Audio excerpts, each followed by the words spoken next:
почитувани гледачи, добра вечер. Вие сте со Трета порта, емисија која секоја среда сурфа за вас, го пребарува интернетот и ги наоѓа најинтересните колумни и коментари. Оваа среда како главна тема во емисијата се новинарските протести против пресудата за новинарот Томислав Кежаровски. За овие протести имаме различни коментари на интернет, имаме мислења кои се спротивставени, некои велат дека протестите биле оправдани, а некои кажуваат зошто не присуствувале на нив.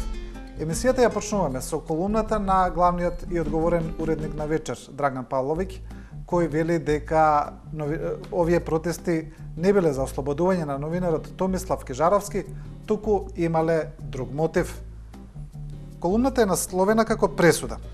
Во неа Драган Павловиќ објаснува дека протестите биле организирани и оркестрирани од страна на опозицијата и дека меѓу оние кои протестирале, според Павловиќ, немало многу новинари, тие биле десетина, а сите други тамо биле со различна цел. Павловиќ исто така забележува зошто протестите на празник се одржале пред празникот пред музеот на Македонската револуционерна борба и вели дека тоа било скрнавење. Тука Павловиќ го поврзува и председателот на Сдруженијето на новинарите Насер Селмани и неговата етничка припадност и вели дека дека одржувањето на протестот пред музеот било навреда за сите македонци. Така вели Павловиќ, а еве го цитатот, еве ја поентата на колумната. Павловиќ вели вака: режисер Владимир Милчен, продуцент СДСМ, глумци Геро Анаконда, Сашо Штампар Ордановски, Кате Македонска Цаневска. На тема нормално слобода за новинарството, смрт за тираните, долу диктатурата, крај на притисоците, сите освен нас се лошите. Најпосле хепи енд, власт за СДСМ, природно, без измори. Формален мотив, протест против пресудата затвор за Томислав Кежаровски, новинар во Нова Македонија, осуден за одавање и објавување идентитет на заштитен сведок во постапка за нарачано убиство. Да, ни помалку, ни повеќе.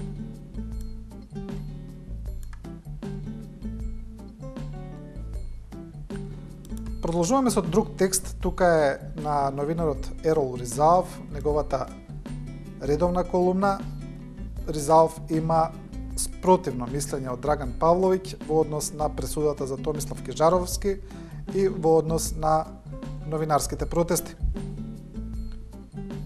Насловот на колумната на Ризаов е "Осилена власт, срамно судство".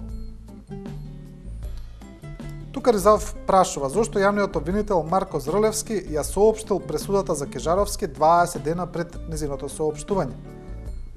Тука мисли на изјавата на Зврлевски за Вест, во која кажал колкава казна се заканува на Кежаровски за делото за кое е обвинет. Еве ја поентата на Ризаов. Шокот во јавноста значи не дојде од висината на казната, како што препорача или поточно предвиде преку вестници законозналецот Зврлевски, цели 20 дена порано. Туку поради неговото сознание колку е независно нашето судство, што читајќи ги законите можете и сами да ги предвидите сите казни. Се разбира, ако власта ви каже дека некој е виновен или не е. Така Кежаровски доби 4,5 години робија, прва пресуда во историјата на Република Македонија во изминатите 70 години за напишани текстови во списание и тоа рамно пред 5 години. Ете, тоа ти се вика независно судство и правна држава пар екселанс, на која може да ни позавиди цела Европа.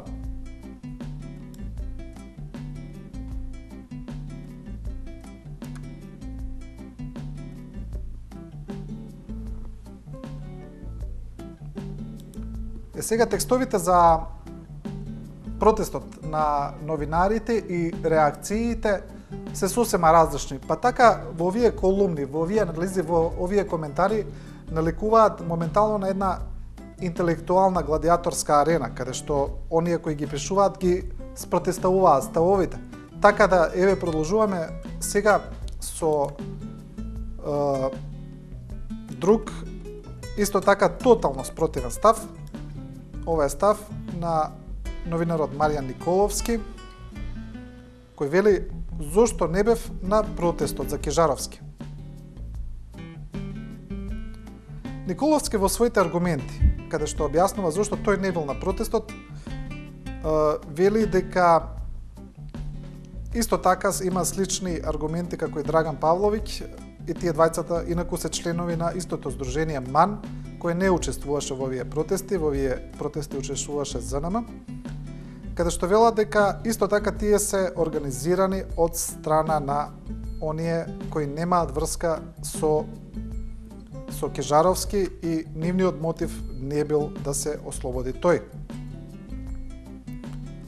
Николовски употребува повеќе аргументи, а еве во овој пасус, кој тука е одвоен, може да се најде поентата. Николовски вели вака: можеби кај некои кои искрено беа таму, да, но кај оние кои го преземаа протестот и беа најгласни, мотивот беше друг, јасно отчитлив од новинарските извештаи потоа. Лага е дека новинарскиот протест беше спречен и тоа отворено треба да се каже, не да се молчи, туку јасно и отворено треба да се соопшти, без разлика дали за тој став ќе бидете осудени и квалификувани како владини мегафони. Тоа сите го знаат кои беа таму и кои ги гледаат снимките. Ете, сега продолжуваме со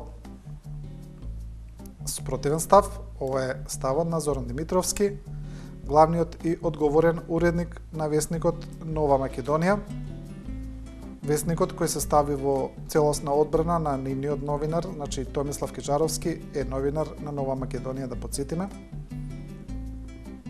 И сите случувања кај музеот на македонската револуционарна борба, Димитровски ги опишува во колумна насловена "Битка за црешовото топче". Во самиот наслов се алудира на музеот.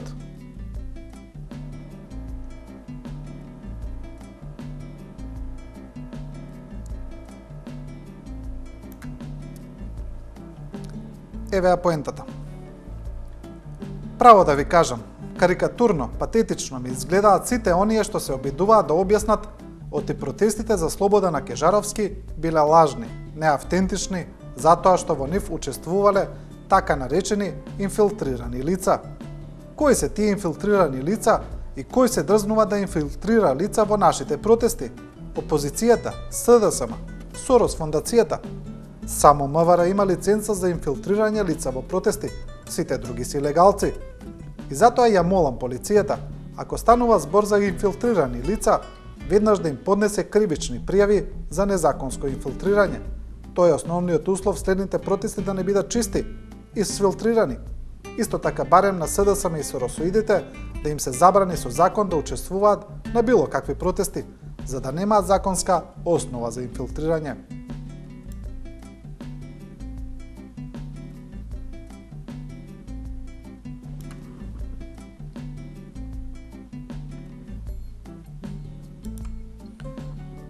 Еве колумната на професорската Билјана Ванковска, која пак се осврнува на аспектот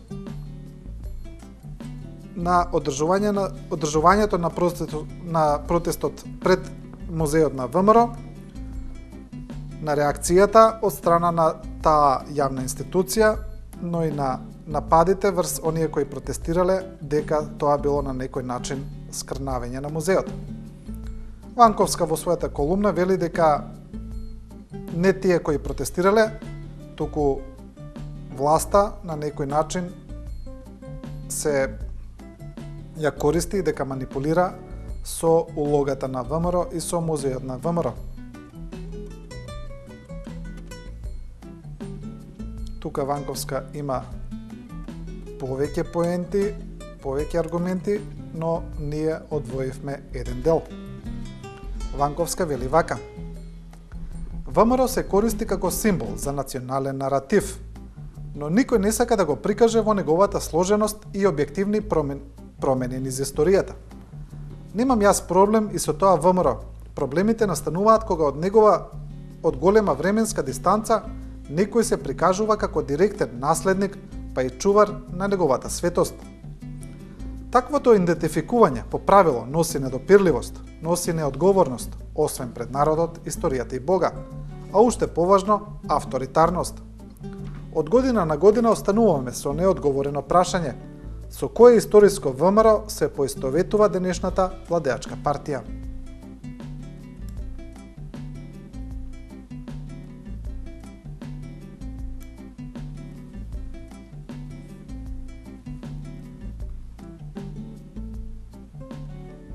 Тоа е колумната на Банковска. Сега продолжуваме со една интересна колумна објавена на порталот Порт Алп, објавена на албански јазик, но која ја пренесува порталот Нова ТВ.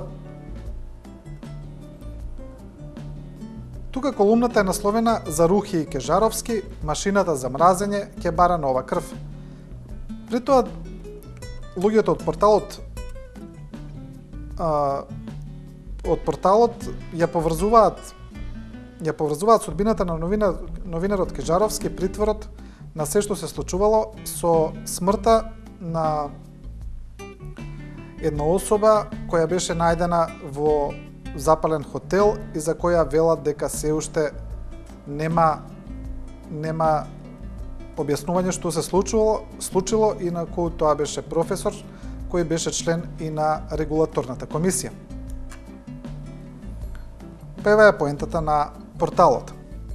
Државата која убива и затвора по кеф не е ново откритие. Етничката и социјалната сегрегација сега преоѓа во повисоко ниво, гонејќи ги противниците на партиската клика.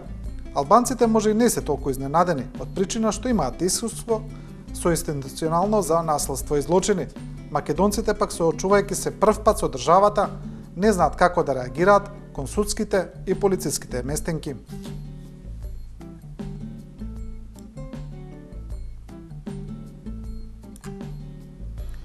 Случувањата со новинарот Кежаровски и новинарските протести вклучија во анализи и колумни многу општествени чинители. Тука е и аналитичарот Сашо Клековски, кој се осврнува на она соопштение на Скопскиот суд 1 во кое ги критикува новинарите зошто ја коментираат пресудата за Кежаровски и им порачува дека новинарите треба повеќе да се едуцираат за кривичното право. Клековски тука вели во својата колумна насловена "Судови на кои им треба едукација". Клековски аргументира дека спротивно на соопштението на судот е оној кој треба да се едуцира за тоа како овакви пресуди и како овакви процеси се прават во западни демократски држави. Тој исто така порачува дека судот мора да ги следи европските директиви на судот во Страсбург, кои тука воопшто не се применуваат. Тоа е голема тема, често се зборува, а еве ја поентата на Клековски. Од друга страна, судот ќе треба да се едуцира за слободата на печатот. За слободата на печатот, што е поважна и од националната безбедност. Така има одлучено Врховниот суд на САД во случајот New York Times против државата од 1971 година. Весникот доаѓа до војни планови во Виетнам, наречени Пентагонови документи, за кои владата обезбедува судска забрана за објавување. Врховниот суд со гласање 6:3 одлучува за New York Times. Председателот на Врховниот суд Ворен Бургер изјавил: "Неопходноста на слободен и неограничен печат доаѓа во судир со друга неопходност на ефективно функционирање на владата. Тој ја оспорува мудроста на објавување тајни документи, но ја почитува слободата на печатот."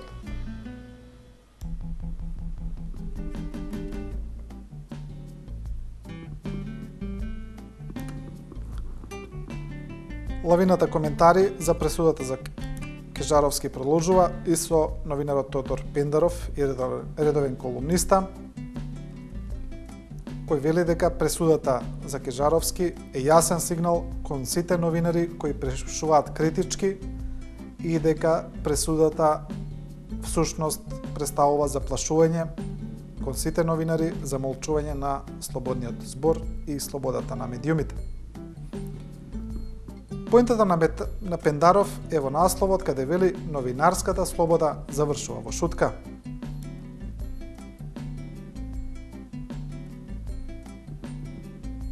А еве дел од колумната.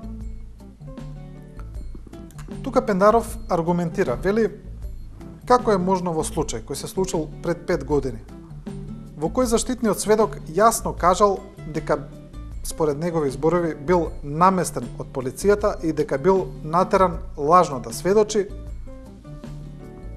значи кој подоцна и судот утврдил дека бил неверодостоен и ја поништил целата пресуда, сега да му се суди на Кежаровски што наводно пред 5 години го открил неговиот идентитет. Тука Пендаров ги представува тие абсурди и вели вака. Во секоја нормална држава, оваа дилема ќе беше расчистена веднаш по стореното инкриминирано дело, а не по 5 години.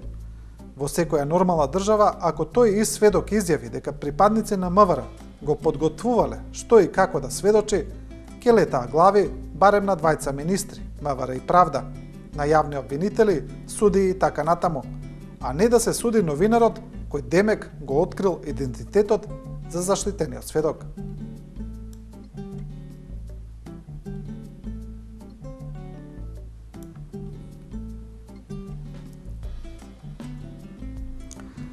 Сега емисијата тука ја завршуваме со коментарите наменети за пресудата на Кежаровски, за новинарските протести и продолжуваме со една интересна тема која се случува во моментот на интернет просторот и на социјалните мрежи. А тоа е тема која наметна Саша Ивановски од порталот Мактел по неговите колумни, по неговите анализи дека опозицијската СДСМ треба да го смени начинот на делување. Според Ивановски, СДСМ треба да стане популистичка партија и да го следи примерот на владеачката ВМРО-ДПМН. Но исто така Ивановски препорача од партијата да се оделат според него некои елитистички елементи кои ја кочат партијата и поради кои елементи според Ивановски народот не може да ја препознае автентичната политика на СДСМ. Сега, на овие ставови на Ивановски изреагира голем дел од македонската интелектуална и новинарска јавност, па така некои професори, новинари кои се сметаат дека се врвот на интелектуалната елита, реплицираа на Ивановски, напишаа цели колумни, анализи на таа тема и директно му одговараат. Ние сега ќе ги видиме тие реакции. Еве колумната на професорот Владимир Милчин, кој е председател на Институтот Отворено општество, во народот познат како Сорос, еден од најспомнуваните институти и организации во Македонија, може слободно да се каже. Професорот Милчин својата колумна ја насловува "Тупаницата на левиот популизам", при тоа мислејќи на ставовите на Ивановски. Па така целата колумна професорот ја посветува на Ивановски, дава аргументи зошто опозицијата не треба да стане популистичка и еве една од поентите. Општо место во сите дефиниции на популизмот е омразата кон елитите. Таа омраза ја шират токму оние кои агресивно се туркаат да бидат новата елита. Историјата ни учи дека таа нова елита ќе биде поелитистичка од онаа намразената. Тупаницата на левиот популизам не ги сака посетителите на Скопскиот джез фестивал. Љубовта за джезот му смрди на елитизам. И на Хитлер и Сталин джезот им смрдел на декаденција, валка на црнечка музика протеджирана од евреите. Посетителите на Скопскиот джез фестивал, познавачите на виното, тие што користат комплицирани зборови, цитираат филозофи и писатели, инсистираат на стандарди и бои, редовно присуствуваат на приемите на америчкиот и ЕУ амбасадор, и тие што барем еднаш се појавиле на трибина спонзорирана од Сорос, Ете, тие се аналитичарите или новинарите од СДСМ кои треба да бегаат. Да бегаат грмисаше.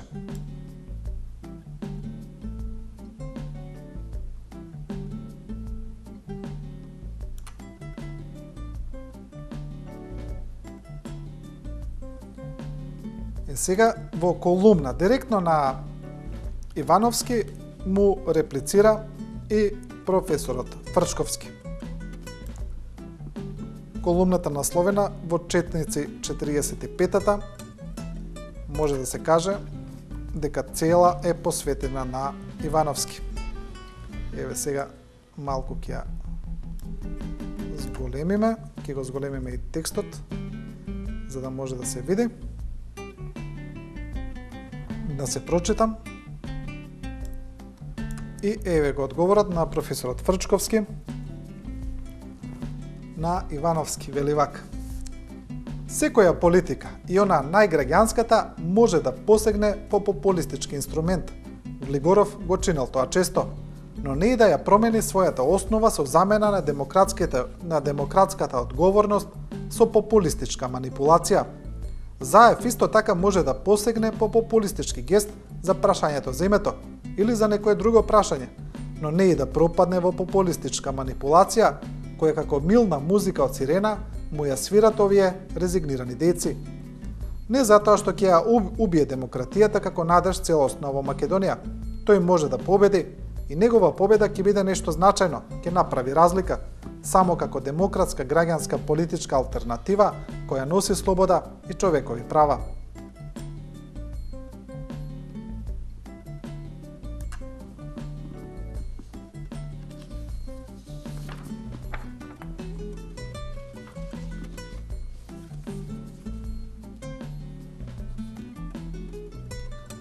Сега продолжуваме и со колумна на Ивор Мицковски, редовен колумнист, аналитичар, член на опозицијата, на СДСМ, кој на некој начин исто така одговара на ставовите на Ивановски и вели: опасноста од идејата дека сите треба да станеме исти. Тоа е насловот кој алудира на пораките дека СДСМ треба да биде популистичка партија. Еве го цитатот, еве еден дел од ставовите на Мицковски. Ако некој не разбира дека сега во Македонија повеќе од кога било треба да се негува секаков вид плурализам и различно мислење, дека на режимот треба да му се спротивставуваме со диаметрално спротивни културни и политички гледишта, тогаш ние нема никогаш да си ја повратиме слободата. Наместо да живееме една кршлива хармонија со режимот, ние треба да создаваме солидна дисхармонија со истиот и со се што режимот символизира. И затоа ќе изразам еден ваков суров суд.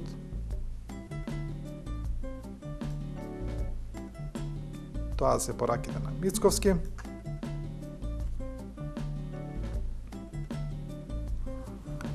Тука го завршуваме и овој дел од емисијата. Сега продолжуваме со останатите колумни и анализи кои беа најинтересни што се објавени минатата недела и кои се однесуваат на повеќе теми. Тука имаме политика, имаме и економија, имаме и некои ставови за проблемот со името, така да се работи за еден колаж од неколку мислења кои ги издвоивме како поимпактни, поинтересни. Еве редовната колумна на новинарката Мирка Велиновска, која овој пат е насловена "Елити по Конфуци и Макијавели". Тука Велиновска се осврнува на поседата на претседателот Ѓорѓи Иванов на Кина и аргументира зошто Кина станува значајна држава во светот и на некој начин аргументира зошто македонската надворешна политика треба да биде врзана со Кина. Велиновска вели вака: Кина од секогаш ја раководи елита. Подолго време таа е партиска. Според Конфуци, елитата се состои од најумните, најдаровитите, најкреативните и најспособните индивидуи. Припадноста во тоа друштво ни забрани и не се докажува на избрани не се докажува со родослов, протекција или опортунизам, ама освен со интелигенција и со долгогодишно самодокажување, посветеност, врвна етичност и безпрекорен морал. Елитата мора да биде пример за своите сограѓани. Така според Велиновска функционира кинеската комунистичка партија и незината елита.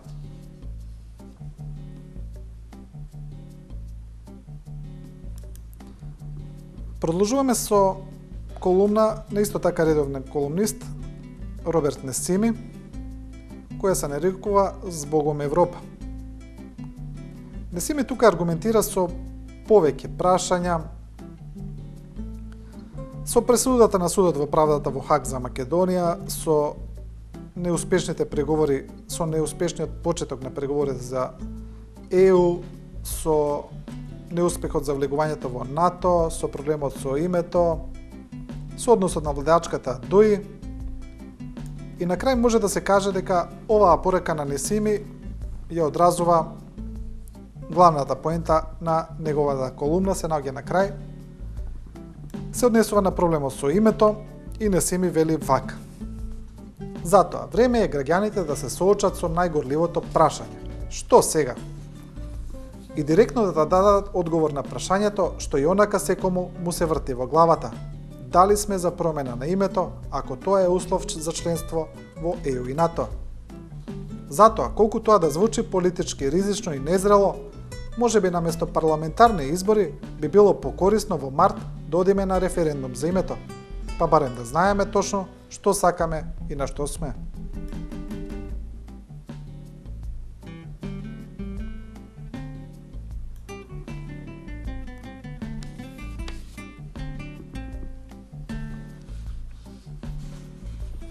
Тука имаме уште интересни коментари за обидот на МПЦ да го забрани делувањето на свештените лица на социјалните мрежи.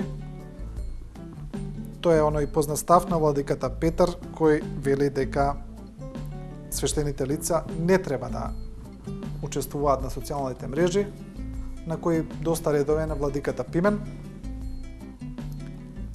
и која предизвика интересни коментари во јавност.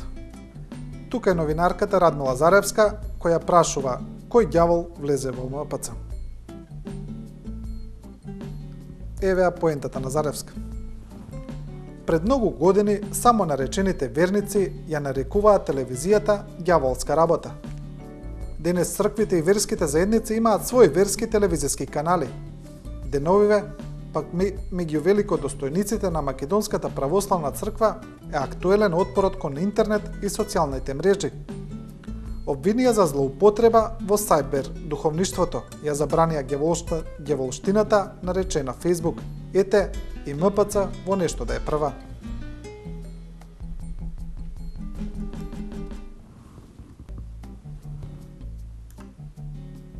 И го имаме уште овој коментар за крај. Тоа е исто така едиторијал на Гордана Дувњак од Утрински, која вели црковен дислайк за Facebook. При тоа употребувајќи го терминот дислайк, кој исто така се употребува на социјалната мрежа Facebook. Дувњак вели вака: кога медиумите ја објавија веста дека Светиот Синод по предлог на владиката Петар изгласал одлука за забрана на користењето на популарната социјална мрежа, многумина помислија дека станува збор за паравест, некаква козерија излезена од лабораторијата на нашите колеги од Коза Ностра, која на духовит начин се поигрува со актуелни теми. Ете, тоа е последниот коментар, последната колумна во оваа Трета порта. Вие не заборавајте дека емисијата Трета порта секоја среда во 19 часот и 15 минути сурфа за вас на интернет. Ние ги пребаруваме најинтересните коментари и анализи. И не заборавајте дека Трета порта не ви кажува како да размислувате, туку ви ги представува сите различни мислења на одредени теми. Останете со програмата на 24 вести.